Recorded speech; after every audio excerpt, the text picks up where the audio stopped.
Hello friends, रानक classes में आपका स्वागत है।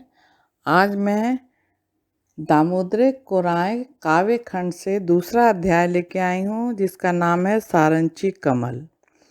इसके कवि का नाम भी शिवनाथ प्रामाणिक मानिक है। इनका जन्म 13 जनवरी 1950 ईस्वी में बेदमारा बोकारो में हुआ था। इनकी शिक्षा दीक्षा स्नातक तक हुई थी।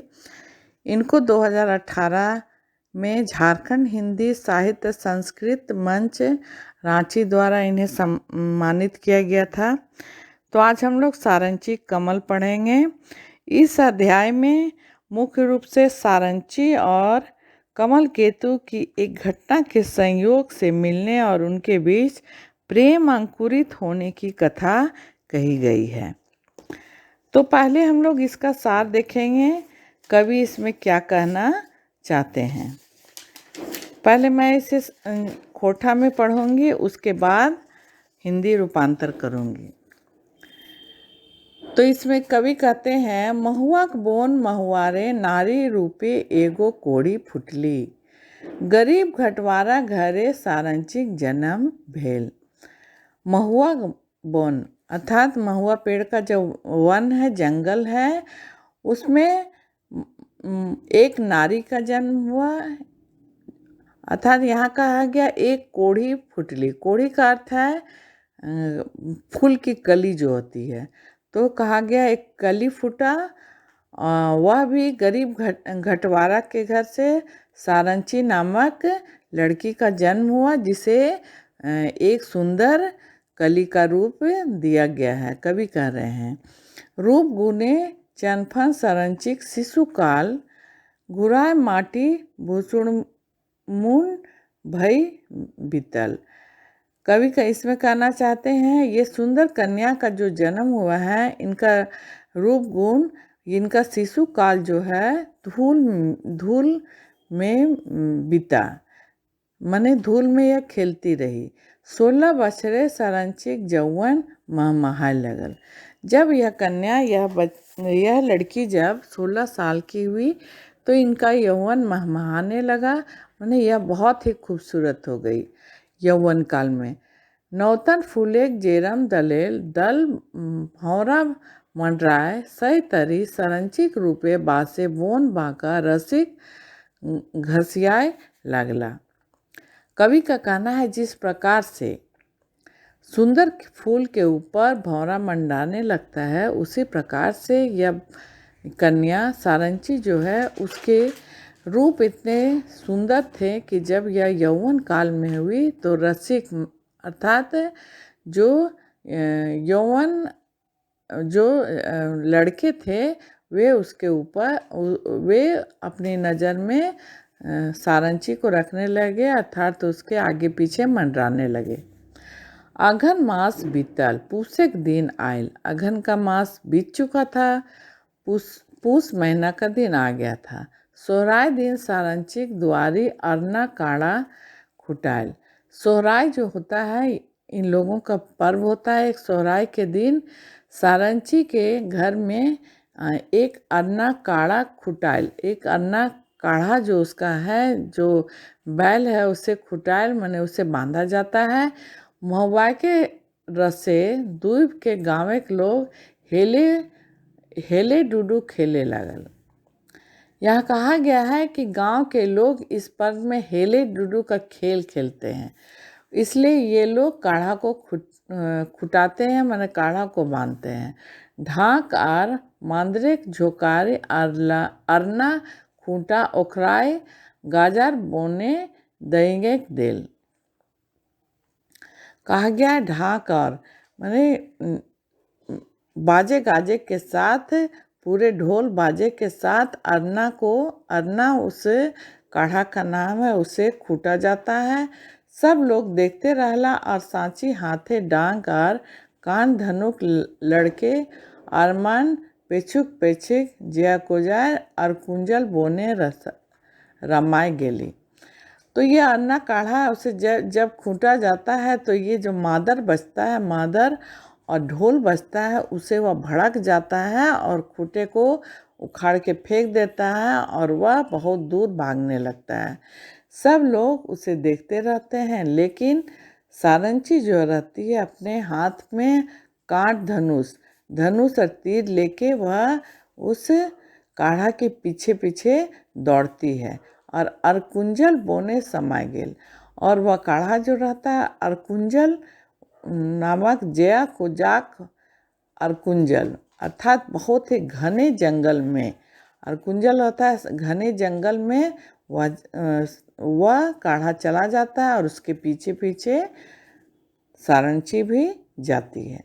सही बोने राजा काल केतुक बेटा कमल केतु अपन संगिक सके बाघ जोबराय आदमखोर बादे खोजारी बहराइल हलने।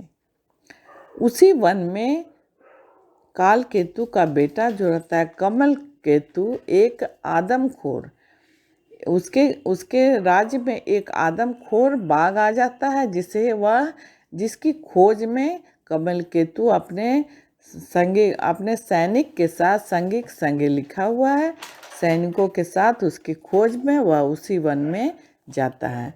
कमल केतु संगी ले बैठ के एगो गाछे जुड़े आय जरी सारंची बाला थैक के नींदे माइत सुतल हली। वह अपने काढ़ा की खोज में जो जाती है वह दौड़ते दौड़ते बहुत दूर चली जाती है और वहाँ थक जाती है और वह थक के कहीं पेड़ के नीचे में सुस्ताती है, आराम करती है। और तभी उसे नींद आ जाती है। बोने के भीतर सियान बेटी छुआ देखल कमल अचकाए जाए। जब वहाँ पर कमल केतु पहुँचते हैं बाघ की खोज में, तब वहाँ पर इतने घने जंगल में एक जवान कन्या को देख के वह अकबका जाते हैं। तखने घोड़ा खिनहिनी सुइन सरंची जागली आर बानिक बात छोड़ ली। वह उसे बहुत ही देर से निहार रहे थे कि इतनी सुंदर कन्या इस घने जंगल में कैसे आई। तभी घोड़े की हिनहिनाहट सुनाई देती है। राजकुमार के जो सैनिक रहते हैं वहाँ पर आते हैं, उनकी हिनहिनाहट सुना पड़ती है और सारंची जग जाती है। डेढ़ बढ़ावे मारबो कांड फारब करबो करंची। वह कहती है एक भी कदम बढ़ाया तो तीर से मार के तुम्हारा कलेजा छील दूंगी। करबो करंची फाफर करबो करंची अर्थात तुम्हारा कलेजा फाड़कर उसे चीर देंगे। कमल अस्थिर भय मने करल के ई नारी। कमल थोड़ा अस्थिर हो जाता है और सोचता है आखिर यह नारी कौन है, कोई परी बा कभी कल्पना। वह इतनी खूबसूरत इतनी सुंदर कन्या को देखता है, आखिर यह नारी कौन है, कोई परी है। वह कल्पना में चला जाता है और कहता है कि यह कोई परी है, यह कोई कवि की कल्पना है, यह वन की देवी है, देवी बा गौतम वैदिक पुजारिनी। यह देवी है या कोई गौतम बुद्ध के पुजारिन है। बातें बातें दुयुग झने परिचय भेल। यही सब बातें करते करते दोनों का सारंची का और कमल केतु का परिचय होता है। बतसे मानुष खोर बाघ पुटुस धुंधे सरसराइले। एके संगे सरची कमने दूगो चोक कान छूटल।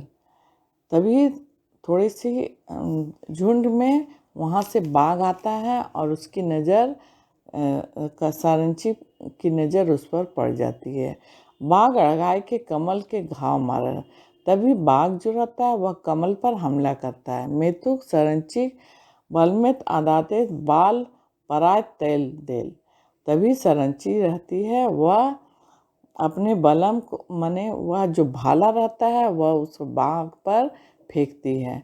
कमल लारू पातू भय के सरंची कोराएं गिर पड़ल और कमल केतु को चोट लगती है और वह वहीं पर सारंची के गोद में गिर जाता है। सारंची पुटुस झरिक आगी होकर घावे सेके लगली। सारंची है वह उसकी सेवा करती है। पुटुस पुरुष और कई पत्तों से उसके घाव को सेकती है और इसी तरह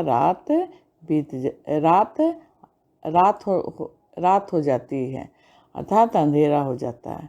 बिहाने कमलेक संगी अब अला। सुबह होती है तभी कमल केतु के जो सैनिक रहते हैं वहाँ पहुँचते हैं। कमल और बाघ के राजमहल ले गए। कमल केतु और बाघ को वहाँ से राजमहल ले जाते हैं। सारंची हेरले रह गई। सारंची उसे देखते रहती है, लेकिन मंतुक ओकर हियाए राजमोहरा कमलेक प्यार पुगाए उठन। लेकिन दोनों के बीच कमल केतु और सारंची के बीच प्यार उमड़ जाता है और वे लोग एक दूसरे से प्रेम करने लगते हैं। आगे हम लोग सारंची कमल के कविता की तरफ चलते हैं। तो सारंची कमल कविता इस सर्ग की पृष्ठभूमि के रूप में कवि ने नारी के मान, नारी के महत्व की चर्चा की है तथा साथ में इस जमाने में नारी की वास्तविक स्थिति जो समाज में है उसका भी खूबसूरत वर्णन किया है। इस क्रम में कवि कैली, सिंगी और चंपा जैसी नारियों का जिक्र भी किया है, जिन्होंने दुख सहते हुए भी समाज के निर्माण के लिए अपने प्राण त्याग दिए थे। तो कविता की तरफ हम लोग पहले पढ़ेंगे। कवि कहते हैं के लागे वो हमर जिंदगी ठहरे चलल जाए, डारी डारी हम चलो वो पाते उड़ल जाए। तो कवि नारी के महत्व को दिखाते हैं कि आखिर ये हमारी जिंदगी में कौन है यह नारी जो हमारे साथ चल रही है। हम जब डाली हैं तो यह पत्ते के समान हमसे एक कदम आगे उड़ रही है। हमरा कोई बड़ी मिलल ओकर लुगाक आँचरे। इन पंक्तियों में कवि ने नारी के माँ के रूप में नारी की महत्ता को बताया है कि ये हमर कोई बड़ी मिलल, कोई का मतलब प्रेम, ममता को बताया गया है कि हमें बहुत ही प्रेम और ममता मिला। ओकर लुगाक आँचरे, उस औरत के आंचल में अपनी माँ को बताया है कि किस प्रकार से उनकी आंचल में हमें प्रेम और ममता मिला। मैं तो कांचरा भींग गए निजेक आंखें लोग।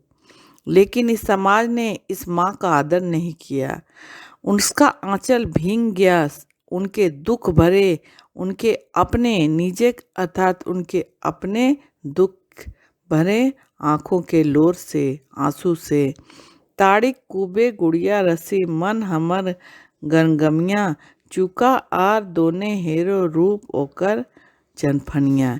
इसमें इन चार पंक्तियों में कवि ने प्रेमी के रूप में कहा है कि पुरुष के जीवन में जब प्रेमिका आती है तो उसका मन कितना खुश होता है। और वे कहते हैं ताड़ी कूबे गुड़िया रसे मन हमर गमगमिया। कहते हैं कि ताड़िक नशे में कहा गया है। एक ताड़िक नशा है जो पुरुष जब लेते हैं तो कहा गया है कि जब पुरुष जो है ताड़ी के नशे में कुटिया में ताड़ी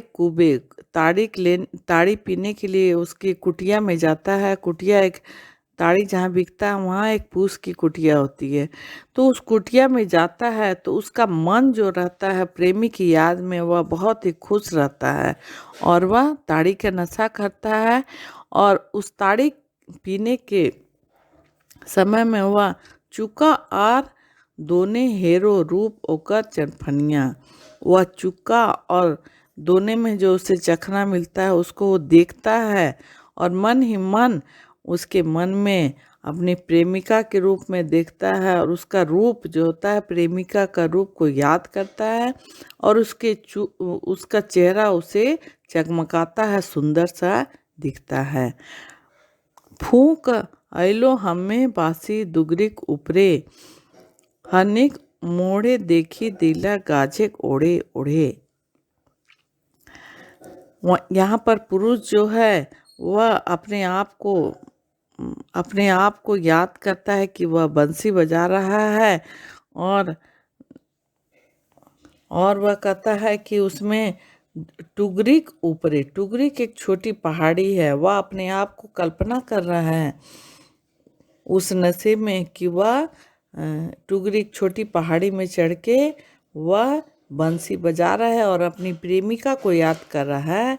हरनेक मोहड़े देखा देली गाछे ओढ़े ओढ़े, और वह हिरन के मुख में अपने प्रेमिका को देख रहा है, और वह ऐसा देख रहा है कि उसके प्रेमिका पेड़ के पीछे छुप छुप कर उसे निहार रही है। आधा अंग पूरा भेल बिहाक हमर राती। यहाँ कहा गया है, कवि कहते हैं कि पुरुष तब तक आधा रहता है जब तक उसकी शादी नहीं होती, अर्थात वह जब अपने पत्नी से मिलता है तो उसका अंग जो रहता है आधा अंग वह पूरा हो जाता है, और पत्नी को यहाँ भी अर्धांगिनी कहा गया है। कवि कहते हैं मेरा अंग, पुरुष का अंग जो है पूरा होता है उस समय जब उसकी शादी होती है। रात जे बीतल हमर सुहागे खाटी, और वह कहता है शादी के बाद जो पहली सुहाग की रात होती है उसमें वह पूर्ण हो जाता है। खाटी गतले हमर ऊ जड़ी बूटी खिवे। उसके बाद उस स्थिति को कहता है जब पुरुष आगे जब वह बीमार पड़ता है, अर्थात वह खाटी गतले हमर, जब वह बिस्तर पर पड़ जाता है, बीमार होता है, उस समय वही नारी उसकी पत्नी जो होती है वह उसके लिए जड़ी बूटी अर्थात दवा दारू करती है। चेठा घुरवे खातिर ऊ दूध पिया पानी पीवे। चेठा का अर्थ होता है चेतना। बीमार पड़ने पर व्यक्ति का चेतना जो याददाश्त रहता है वह चला जाता है, और वह उसे वापस लाने के लिए दूध और पानी पुरुष को देती है, अपने पति को देती है कि वह किसी तरह ठीक हो जाए। पहाड़ चढ़ेते संगी ऊ डांग बन जाए, हड़पा बोने बहते। कहा गया है नारी का अनेक रूप है। जब पुरुष पहाड़ चढ़ने रहता है तो वह उसके डांग बन जाए, अर्थात वह उसका सहारा देती है और उसके लिए वह लाठी बन जाती है। और जब खूब बारिश होती है तो वह ऊ फांसी बन जाए, अर्थात फांसी का अर्थ है पतवार नाव। अगर उसके जीवन में बहुत बारिश होती है, जीवन रूपी जिंदगी में खूब बारिश होती है, तो स्त्री उसके पतवार की तरह, नाव की तरह उसका सहारा बनती है और उसे पार करती है। नाना रंगे नाना रूपे नाना छंदे नाना धंधे। कहा गया हर प्रकार से नारी पुरुष का साथ देती है, कई प्रकार से कई रूप में वह पुरुष का साथ देती है। प्राकृतिक अड़गुड़ जुगुत। यहाँ पर प्रकृति का अड़गुड़ का अर्थ होता है पर यह प्रकृति की जो परंपरा है वह समझ से बाहर है। मर्द बैल जनिक कांधे। जो पुरुष है वह महिला अर्थात स्त्री के कांधे अर्थात स्त्री का कंधे का सहारा लेता है। सामाजिक घाड़े मर्द बैसला नारिक देला चेहल। जो समाज का वर्चस्व है, ये समाज जो पुरुष प्रधान समाज है इसमें समाज का वर्चस्व जो इज्जत है वह पुरुष अपने ऊपर लेता है, और इतना करते हुए नारी को एक चारदीवारी के अंदर, जेल के अंदर रहना पड़ता है। लगाम आपन मने कसला नीचे लेला राजमहल। यह पुरुष रूपी समाज जो है वह नारी के ऊपर लगाम कसता है और अपने रंग महल में खुद से वह ऐश करता है, अर्थात वह रंग महल में भी स्त्री को ही प्रताड़ना करता है। समाज परल विपतल भारी कैले सिंगी चंपा नारी। इस समाज में जब इस समाज में विपत आई है, जब समस्या आई हैं, तब यह नारी फिर एक लक्ष्मीबाई की तरह आती है और समाज की सेवा करती है। जिस प्रकार से कैली सिंगी और चंपा जो है वह नारी है और यह समाज की रक्षा करती है। आपने खैला मई गाई साहित भेला तहु ऐसन नारी। और वह अपने आप इस दुख को अपने आप सहती है और खुद वह शहीद हो जाती है। नारिक संवारे समाज संजुएले सरजुताइल सरगताइल सलसलिया समाज सिंगरटे सुझाइल। इस नारी के रूप यह नारी है जो इससे पुरुष प्रधान समाज को इतना सुरक्षित और इतना अच्छा सजा गुजा के सुविधा के रूप में संयोती है और वह उसे इस प्रकार से सरगटे सुझाइल, इस प्रकार से सुझाइल अर्थात सब तरफ से वह इसे विकसित करती है और आगे के लिए सीधा रास्ता देती है। नारिक करे कुलूप काठी नारिक मर्दे मोच। नारिक जो है नरे कुलूप काठी ताला चाबी को कहा गया है। नारिक एक पुरुष के जिंदगी में ताला चाबी की तरह है और नारी जो है वह पुरुष का मूछ है अर्थात पुरुष का मान सम्मान भी एक नारी है। नारिक नरे जिंदगी साथी महुआ जैसन खोज। नारी कहा गया है कि नारी है जो पुरुष के नर के जीवन की साथी है। नारी को यह खोज महुआ का खोज कहा गया। जब तक महुआ रूपी फल में जब तक खोज नहीं आता है तब तक महुआ का फूल खिलता नहीं है। उसी प्रकार से नारी को पुरुष के जीवन में महुआ के खोज की तरह बताया गया है। जब तक नारी नहीं है तब तक पुरुष का जिंदगी है ही नहीं। नारी एक बेटी है, नारी एक बहन है। कहा गया है नारी एक बेटी है, नारी एक बहन है, नारी संगी है, नारी माँ है। अर्थात नारी ही जीवन संगिनी है, पुरुष के साथ देने वाली, और नारी ही एक माँ है। तनिक नारी मनिक नारी नारिक पटतैर केहू नाय। कहा गया है नारी ही तन की है, नारी ही मन की है। पुरुष रूपी समान पुरुष के लिए नारी ही तन रूपी नारी है अर्थात वह उसके तन को भी कृतार्थ करती है और मन को भी वह पूरी तरह से उसे खुशी देती है।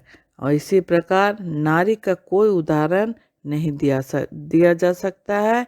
पुरुष के जीवन में नारी का बहुत अधिक महत्व है। आज के लिए इस वीडियो में इतना ही। अगली वीडियो में मैं आगे की कविता को लेकर आऊँगी। अगर हमारा वीडियो पसंद आए तो हमारे वीडियो को लाइक करें और सब्सक्राइब करें। Thank you.